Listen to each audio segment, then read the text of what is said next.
Hello friends, मेरे channel में आप लोग को स्वागत है। तो देखते हैं क्या हो सकता है। ये देखिए आपके सामने एक क्रूड ऑयल काफ़ी दिनों से मैं बोल रहा हूँ कि ऊपर जाने की कोशिश करेगा। ये देखो ऑलरेडी उसने तैयार हो गया है in terms of chart pattern wise. अगर इस लेवल के ऊपर निकलता है तो अच्छा वाला तेज़ी हो सकती है। तो ये था क्रूड ऑयल के ऊपर मैंने बता दिया।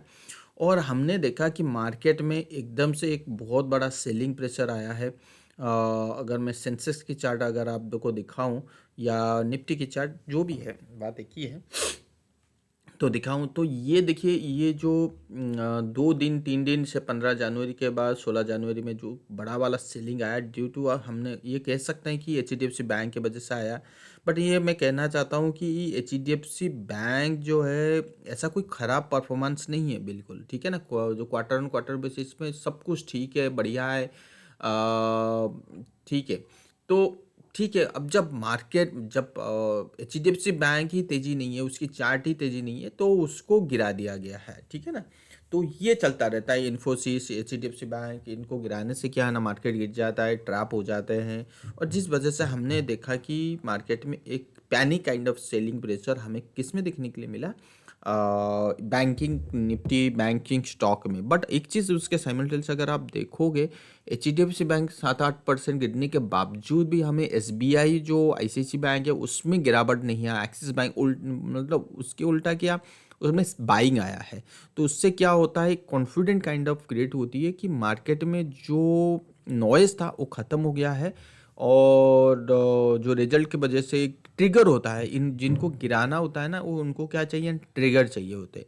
ट्रिगर का मतलब कोई ऐसा कोई इवेंट के टाइम पे ये गिरा दें, सो दैट क्या है, पैनिक के वजह से मार्केट में हल्का हो जाएगा या ज़रूरत से ज़्यादा गिर जाएगा तो वो एक प्रॉफिट बना लेंगे। अ, ये चीज़ है, ठीक है।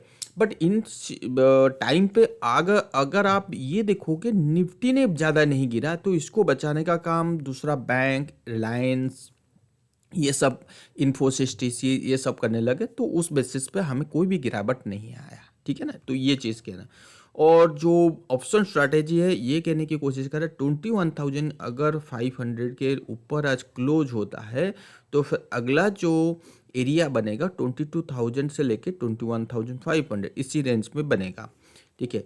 अब हमने क्या किया, ये जो चैनल पैटर्न था ना, ये ऑलरेडी ब्रेक कर दिया है। ये कहने की कोशिश बिल्कुल नहीं कर रहा हूँ कि यहाँ से मार्केट गिर जाएगा या मार्केट ये टॉप बन गया इसके ऊपर नहीं होगा। क्योंकि मार्केट को गिरने से पहले ना क्या होता है, एक अच्छा खासा कंसोलिडेशन होती है। और ये अगर मान लो कि कंसोलिडेशन ऐसा आया कुछ दिन तक या टिल बजट डे जो 1 फरवरी को है वहाँ तक आया, उसके बाद अगर मार्केट गिरता है तो फिर वो कंफर्म हो जाएगा कि मार्केट एक करेक्शन फेज में आ चुकी है। करेक्शन का मतलब होता है प्रॉफिट बुकिंग, और वो करेक्शन हो सकती है, जो मुझे एक्सपेक्टेशन लग रहा है कि ये इस फेज तक आ सकता है, ठीक है ना। तो ये मोटा मोटी मैंने आपको बता दिया। अभी तक कंफर्मेशन बिल्कुल भी 1 भी % निफ्टी में नहीं आया है। तो ये किस बेसिस पे कंसोलिडेशन कर रहा है या फर्दर तेजी होने की कोशिश कर रहा है। अगर फर्दर तेजी भी होगा ना तो भी नीचे आएगा, ये भी बता देता हूँ मैं आपको। और बैंक निफ्टी की अगर मैं बात करूँ तो बैंक निफ्टी जो है ये क्रुशियल सपोर्ट एरिया था 47,130, इसके नीचे आ चुकी है। और एक चीज़ अगर आप देखोगे, इसके नीचे 47,000 को एक बहुत बड़ा स्ट्रॉन्ग सपोर्ट एरिया था। और एक सपोर्ट एरिया जो था वो ये लेवल था, ठीक है।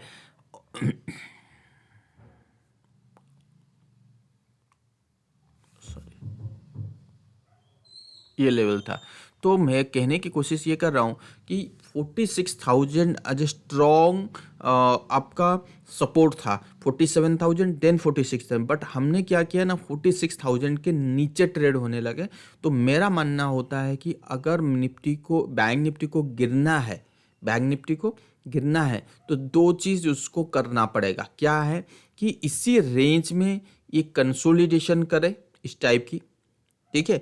और फर्दर गिरावट चालू हो तो फिर तो गिर जाएगा, बहुत अच्छा खासा सेलिंग आएगी, ठीक है। ये होता है, ये होते टर्निंग पॉइंट, ये जो होता है चार्ट पैटर्न को पहचानने का तरीका, ठीक है। और अगर मान लो कि मार्केट यहाँ पे एक बुल काइंड ऑफ सिनेरियो बना, मतलब ऐसे गया फिर ऐसा आया और ये कंसोलिडेशन किया, तो फिर तो एक नया ट्रेंड चालू हो जाएगी बैंक निफ्टी में।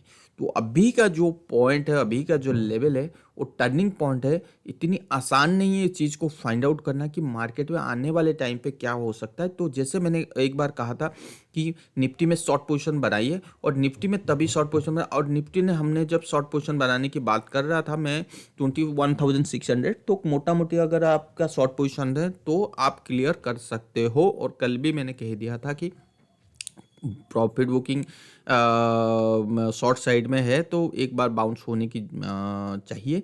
और वो चीज़ कंफर्मेशन मुझे कहाँ पे दिख रहा है कि वो चीज़ कंफर्मेशन, अगर आप इस चीज़ देखो कि ये चीज़ मुझे कैसे पता लगा कि मार्केट में गिरावट आ सकती है, क्योंकि अगर आप डॉलर इंडेक्स देखोगे तो एकदम से एक अच्छी वाली बाइंग आया था, डॉलर इंडेक्स तेजी हुआ था। बट चार्ट पैटर्न वाइज मुझे कहीं ना कहीं लगता है कि ये एक टॉप एरिया है, सॉरी एक रेजिस्टेंस एरिया है। तो हो सकता है कि यहाँ पे एक कंसोलिडेशन हो। तो डॉलर इंडेक्स में अभी तक वो कंफर्म नहीं हुआ हूँ कि एक अच्छी वाली स्ट्रॉन्ग मूव की बात बिल्कुल नहीं। हो सकता है कि अगर यहाँ पे थोड़ी बहुत भी यू टर्न हो तो फिर भी इक्विटी मार्केट और मेटल सेक्टर में थोड़ी बहुत बाइंग आएगी। बट अल्टीमेटली ये जो डॉलर इंडेक्स के कंसोलिडेशन हो रहा है ना, it's a positive kind of consolidation. मान लो कि ऐसे कंसोलिडेशन हुआ, फिर ये नीचे आया, फिर ये कंसोलिडेशन हो, फिर दोबारा बढ़ने की लगे था। मैं ये नहीं बोल रहा हूँ कि ये मार्च के महीने में बढ़ेगा, ठीक है। तो ये positive kind of consolidation, is not a negative kind of consolidation, is not a bear kind of consolidation. आपका पैटर्न बनने की कोशिश कर रहा है, ठीक है ना। तीसरा चीज, अगर आप डाउ जोन्स देखोगे ना, तो Dow Jones is trying to consolidate in above the all time high area. जो ऑल टाइम हाई एरिया जो पहले था, इसके ऊपर कंसोलिडेशन फेस कर रहा है।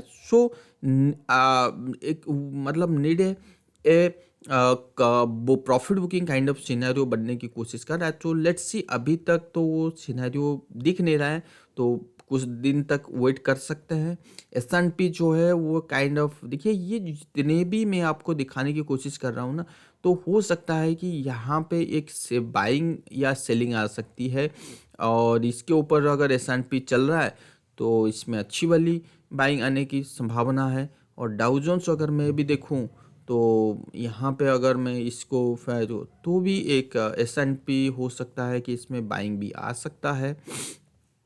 जो RSI वगैरह जो जब दिखा रहे हैं कि S&P अगर इसके ऊपर चलने लगा तो बाइंग आ सकती है। तो ये एक चीज़ है क्राइटेरिया। और वो बाइंग कितना देर तक टिकेगा, ये सबसे बड़ा सवाल है कि वो अगर यहाँ पे बाइंग आया, मोमेंटम फास्ट होगी ऊपर का। तो ये अगर आया, मान लो कि इसके ऊपर गया, तो हो सकता है यहाँ पे आए और फिर दोबारा सेलिंग होने की चांसेस है। तो ये चीज़ आप ध्यान सुन लीजिए कि अगर ये एकदम से जो मोमेंटम हाई होगी या ऑल टाइम ये हाई एक नया एरिया बनेगा S&P 500 में, फिर दोबारा ऊपर से सेलिंग आना ही आना है। तो कुल मिला के अगर मैं निफ्टी यूएस मार्केट की बात करूं तो this is not the right time. Kind of तेजी, मतलब आपको जो मोमेंटम हाई वाली मिलेगी भाई, यहाँ पे तो ज़बरदस्त तेजी मिलने वाला है, वो चीज़ नहीं है। at higher level we'll see again at selling pressure, so you have to be careful. Yes, this kind of teji you can think about the trading, not for the investment. Already if you have already invested in good quality stocks, so आप बने रहिए। वो time नहीं है। ठीक है, loss थोड़ी सी दिखेगा या प्रॉफिट दिखेगा, जस्ट होल्ड, ओके। और नास्डैक में भी सेम कंडीशन है कि यहाँ पे तेजी लग रहा है कि तेजी आ सकता है। आई डोंट नो, हाँ वो आज ही पता लग जाएगा। अगर देखिए प्राइस वाइज तो दिख रहा है, तो थोड़ी सी तेजी आ सकती है, थोड़ी सी नहीं, अच्छी वाली तेजी आ सकती है यहाँ पे, फिर दोबारा नीचे की तरफ हो सकता है, ठीक है ना। तो कुल मिला के मैंने आपको बता दिया, अभी का जो मोमेंटम दिख रहा है ना, वो ऊपर अपर साइड की दिख रहा है। अगर मैं बिटकॉइन इमर्जिंग मार्केट में अगर मैं ये चीज़ बात करूँ ना, सो यहाँ पे अगर आप देखोगे तो ये काइंड ऑफ सेलिंग प्रेशर आ चुकी है। तो दैट मीन्स कि एक स्ट्रोंग मूव की अगर आपके बारे में सोच रहे हो, वो चीज़ तो अभी फ़िलहाल नहीं है। वो चीज़ अभी फ़िलहाल बिल्कुल नहीं है। क्यों नहीं है? इसका अगर आप देखोगे बिटकॉइन वगैरह में, बिटकॉइन में थोड़ी बहुत प्रॉफिट बुकिंग आना चालू हो गया है। फिर से देखो दिखाऊंगा तो फिर से मैं फ्रेश बाइंग तो बिल्कुल नहीं है, ठीक है ना। कैक दिखाऊंगा, कैक में भी फ्रेश बाइंग नहीं है। Waiting for a kind of healthy profit booking, तो ये चीज़ कैक डैश डैक ये चीज़ कहने की कोशिश कर रहा है। ये देखिए ये इसका टॉप था और मैंने ये चीज़ इसको, ठीक है। तो ये चीज़ है। तो हो सकता है कि यहाँ पे ये जितना इतना बड़ा सेलिंग आया है तो हो सकता है कि काइंड ऑफ बाउंस बैक हमें मिल सकता है, बट अल्टीमेटली ठीक है, देखते हैं। हैंगसेंग तो नो डाउट भाई ये तो नीचे चल ही रहा है। जो एक पॉजिटिव इंडेक्स है वो पहले भी कहा था, आज भी कह रहा हूँ, निक्की में एक अच्छा वाला ब्रेकआउट है। यहाँ पे अगर मार्केट में की थोड़ी बहुत सस्टेनेबिलिटी आती है तो निक्की में एक अच्छी बाइंग कंटिन्यूटी हो सकता है। और जैसे मैंने कहा, बहुत सालों से मैंने निक्की में 2010 या 2012 से तेजी हूँ बड़ी रैली के लिए, क्योंकि उनकी जो मार्केट है बहुत सालों के बाद यू टर्न हुआ था, तो तभी से मैं तेजी था। ये देखिए यहाँ से मैंने पता है वो 2010 तो नहीं, ये वाला जो 10 है ये double bottom kind of formation बनाया था और 2013 में कंफर्मेशन आया था। तब से मैं जो कंफर्मेशन 2014-15 में कंफर्मेशन आया था भाई, ये तो ऊपर है, मतलब इसमें इन्वेस्ट करके भूल जाओ, मतलब इसमें कोई दिक्कत होने वाली नहीं है। और इनमें तो और तेज़ी बाकी है। हो सकता है कि वर्ल्ड मार्केट की तेज़ी रुक जाए, बट इसमें तेज़ी नहीं रुकेगा, इसमें अपॉर्चुनिटी होगी, क्योंकि बहुत सालों के बाद 25 साल 30 साल के बाद इसमें तेज़ी होता है। तो कोई भी कंट्री 25-30 साल के बाद ऊपर आता है ना, तो बहुत दिन लगता है इसको टॉप करने में, टॉप आउट होने में, ठीक है ना। तो ये चीज़ मैं आपको दिखाने की कोशिश कर रहा हूँ। तो आज मोटा मोटी मैंने आप सबको बता दिया। बाकी रहा HDFC बैंक, अगर मैं आपको दिखाने की कोशिश करूँ तो HDFC बैंक अगर आप देखोगे तो आपको नीट एंड क्लीन आंसर था कि भाई यहाँ पे कोई तोड़ू वाला चाहे HDFC बैंक के रिजल्ट अगर आप देखोगे कुछ भी ख़राब नहीं है। मीडिया वाले को लगता है कि जैसे जैसे प्राइस इनमें देखिए 1505 से अभी टाइम आ गया है खुलने में, तो 1% के ऊपर मार्केट खुल रहा है। तो जैसे जैसे प्राइस गिरता है बढ़ता है उस बेसिस पे HDFC बैंक में एनालिसिस शो कर लेते हैं। अगर मैं वैसे देखूँ रिलायंस वगैरह में देखूँ तो रिलायंस क्या है ना, जो मल्टी लेवल का रेजिस्टेंस था 2600 इसके ऊपर ट्रेड हो रही है। तो रिलायंस भी आज देखिए 0.5% की तेज़ी में है। तो रिलायंस में भी कोई जो रिजल्ट आएगा मैं आपको लिख के दूंगा, इसमें कोई 1% से ज़्यादा नहीं गिरेगा। ये 1% 1.5% और एवब 2800 के आसपास है। हो सकता है कि ऑप्शन चेन वाइज एक रेजिस्टेंस काइंड ऑफ है, बट मेरा मानना ये है कि ये बाय ऑन डिप्स की स्ट्रैटेजी रखनी चाहिए रिलायंस इंडस्ट्री में। हो सकता है कि यहाँ पे एक अच्छी वाली मूव भी आए, या ये भी हो सकता है कि 1% की अगर गिरावट आती है तो फिर भी बाय एंड डिप्स वाली स्ट्रेटेजी हो अप्लाई करनी चाहिए। HDFC बैंक की तरह नहीं होगा रिलायंस में। तो चार्ट बहुत कुछ कह देता है।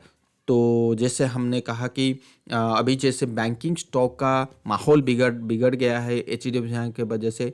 तो अगर आप दोनों दिग्गज चीज़ों को देखोगे, ICICI बैंक, SBI, तो दोनों यहाँ पे भी कोई भी 1% का ये नहीं कह रहा है कि यहाँ पे बड़ी वाली फॉल हो जाएगी। हाँ यस, यहाँ पे जैसे ये 20 जनवरी को मतलब कल है इसका रिजल्ट है, तो मेरा मानना है कि इतना बड़ा सेलिंग बैंकिंग स्टॉक में ये सब होने के बाद तो हमने एक गैप, तो एक काइंड ऑफ 10220 तक लेवल देख सकते हैं, ठीक है ना। तो ये चीज़ कह रहा हूँ। एक्सिस बैंक एक बार देख लेते हैं, देन SBI देख लेते हैं। तो बैंकिंग मूव पाए तो बैंकिंग स्टॉक जो है ना बहुत बड़े मायने रख सकते हैं, मतलब बहुत बड़ी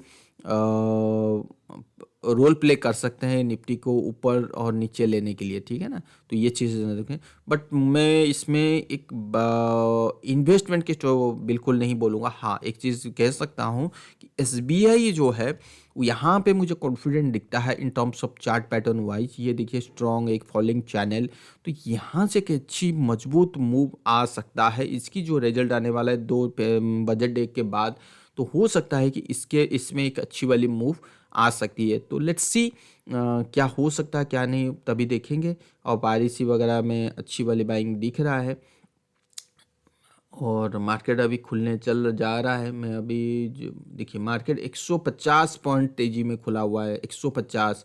और बैंक निफ्टी 46,000 अभी जो बात कर रहा था तब खुला नहीं था। अब इतनी सारे सिस्टम दिख रहा है पॉजिटिव माहौल।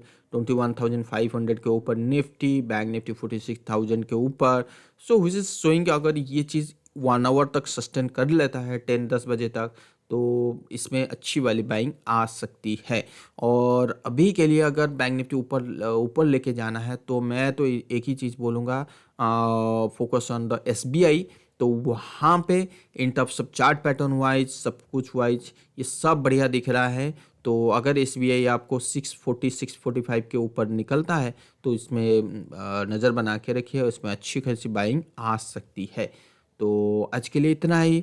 देखते हैं अगर जो भी अगर बीच में कोई भी चीज़ मिलता है। हाँ, एक चीज़ अगर मैं आपको इंडेक्स के बारे में बताऊँ सारे अगर इंडेक्स के बारे में, तो इंडेक्स में एक देखिए लास्ट रैली की पेंडिंग हो रहा है। तो देखिए जितने भी इंडेक्स में आपको दिखाऊँ, चाहे कोई भी इंडेक्स की बात करूँ, तो last rally. So you have to be careful at higher level. और हमने ये भी देख लिया कि ये जो एफआई है 10-10 हज़ार करोड़ का बिकवाली सेलिंग किए हैं, which is not a normal thing. और मार्केट यहाँ पे अगर बड़ी वाली गिरावट भी ना हो ना, बड़ी वाली तेजी भी नहीं हो सकती है। तो ये चीज़ दो चीज़ तो याद रख लीजिए, ठीक है। पर्टिकुलर स्टॉक में मूव आ सकती है, बट मार्केट में आई फील कि हो सकता है कि अभी this is not the right time to think about कि यहाँ पे 24,000 25,000 kind of scenario will see in the short term. I don't think, ठीक है। So let's see. Thank you so much.